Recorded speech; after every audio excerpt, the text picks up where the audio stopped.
आपने सरकार के बारे में बहुत से लोगों से ऐसा सुना होगा या फिर कभी ना कभी आपने भी ऐसा जरूर सोचा होगा कि आज के टाइम पे बीजेपी की सरकार है, यानी मोदी की सरकार है, योगी की सरकार है और केजरीवाल की सरकार है। लोग अलग अलग नामों से अलग अलग सरकार को जानते हैं, लेकिन आज के टाइम पे भी बहुत से ऐसे लोग हैं जिनको सरकार का सही मतलब भी नहीं पता, यानी सरकार एग्जैक्टली में बोला किसको जाता है बहुत से लोगों को पता ही नहीं है। क्या सरकार किसी पर्टिकुलर नेता को बोला जाता है या फिर किसी ग्रुप को बोला जाता है या फिर किसी ऑर्गेनाइजेशन यानी संस्था को सरकार बोला जाता है, एग्जैक्टली में सरकार बोला किसको जाता है, ये सारी चीजें आज इस वीडियो में क्लियर होने वाली हैं। तो हम बढ़ते हैं अपने सबसे पहले सवाल की तरफ, जो कि ये है कि सरकार एग्जैक्टली में है क्या, यानी सरकार बोला किसको जाता है। तो देखिए, सरकार ना ही किसी पर्टिकुलर नेता को बोला जाता है और ना ही किसी ग्रुप को सरकार बोला जाता है। ये जो सरकार है वो संस्थाओं से मिलकर बनी है और इसमें जो संस्थाएं आती हैं वो टोटल 3 तरीके की संस्थाएं होती हैं। तो सबसे पहले बात कर लेते हैं पहली संस्था के बारे में, जिसको बोलते हैं विधायिका।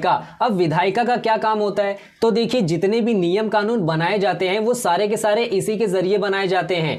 दूसरी जो संस्था होती है उसको बोलते हैं कार्यपालिका। अब इसका क्या काम होता है, तो देखिए जितने भी नियम कानून बनाए गए हैं विधायिका के द्वारा वो सारे के सारे लागू किए जाते हैं इसके जरिए, यानी कार्यपालिका के जरिए। अब तीसरी संस्था के बारे में बात करें तो उसको बोलते हैं न्यायपालिका। अब इसका क्या काम होता है, तो देखिए जितने भी नियम कानून लागू किए गए होते हैं उन सारे नियम कानून को वो चेक करते हैं कि वो सही तरीके से काम कर भी रहा है या फिर नहीं, लोग इसे सही तरीके से फॉलो कर रहे हैं या फिर नहीं कर रहे हैं। अगर नहीं कर रहे हैं तो उनके लिए क्या दंडनीय है, और अगर नियम कानून सही तरीके से नहीं बना है यानी कोई मिस्टेक है तो उनको हटाने का काम भी न्यायपालिका करती है। तो जब ये तीनों संस्थाएं आपस में मिलती हैं तब जाके एक पूरा का पूरा सरकार का स्ट्रक्चर तैयार होता है। ये हो गया हमारा सवाल नंबर पहला। अब हम बढ़ते हैं सवाल नंबर दूसरे की तरफ, जो कि ये है कि सरकार में आता कौन कौन है। आपने बहुत से लोगों को देखा होगा या फिर आपने भी ऐसा कभी सोचा होगा कि आपके आसपास जितने भी अधिकारी होते हैं यानी सरकारी कर्मचारी होते हैं, पुलिस हो गया या फिर आसपास के जो भी मंत्री होते हैं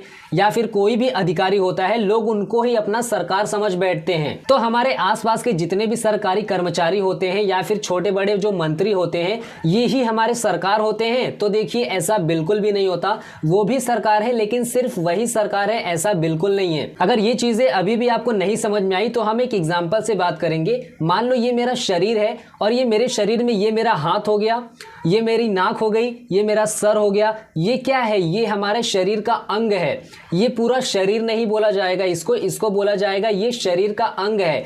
तो ये जब आपस में अलग अलग अंग मिलते हैं तब जाके एक शरीर तैयार होता है। ठीक उसी तरीके से ये जितने भी सरकारी कर्मचारी होते हैं, अलग अलग मंत्री होते हैं, एमएलए हो गए और भी जितने भी मंत्री होते हैं, ये अलग अलग अंग हैं किसके, सरकार के। जब ये अलग अलग अंग आपस में मिलते हैं तब जाके सरकार तैयार होती है। तो अब आपको समझ में आ गया होगा कि सिर्फ इनको ही सरकार नहीं बोला जाएगा, हाँ ये सरकार के अंग जरूर हैं। ये हो गया हमारा सवाल नंबर 2। अब हम बढ़ते हैं सवाल नंबर 3 की तरफ, जो कि ये है कि सरकार होने से क्या फायदा। इस चीज को हम एक छोटे से एग्जांपल से समझेंगे। मान लो आप हैं और एक सामने वाला व्यक्ति है, आप दोनों में किसी भी चीज को लेकर लड़ाई हो जाती है।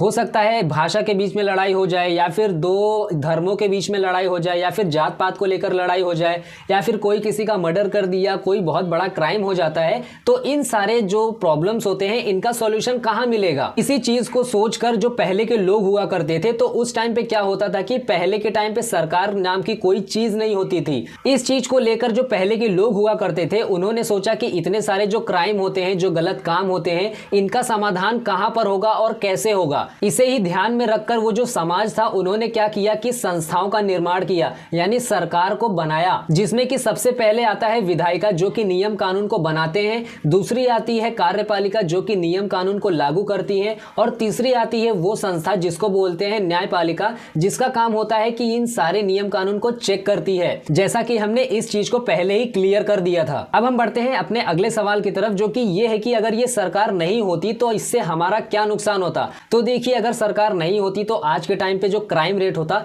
वो काफी ज्यादा बढ़ जाता। आज के टाइम पे गलत काम काफी तेजी से हो रहे होते, यानी रेप हो रहा होता, कोई मार झगड़ा कर रहा होता, गलत काम सारी चीजें हो रही होती। हाँ वो अलग बात है कि आज के टाइम पे भी वो सारी चीजें हो रही हैं लेकिन उतनी नहीं हो रही हैं। तो यहां तक तो आपको सारी चीजें क्लियर हो गई होंगी। अब हम बढ़ते हैं अगले सवाल की तरफ, जो कि ये है कि सरकार सारे काम कैसे करती है। इस चीज को भी हम एक छोटे से एग्जांपल से समझेंगे। मान लो आप हैं और किसी सामने वाले व्यक्ति के साथ आपके साथ लड़ाई हो जाती है तो उसमें क्या होता है कि उस चीज़ को संभालने के लिए डायरेक्ट पीएम आपके घर पे नहीं आएंगे, उसके लिए पुलिस डिपार्टमेंट है जो कि आपके झगड़े को सुलझाता है।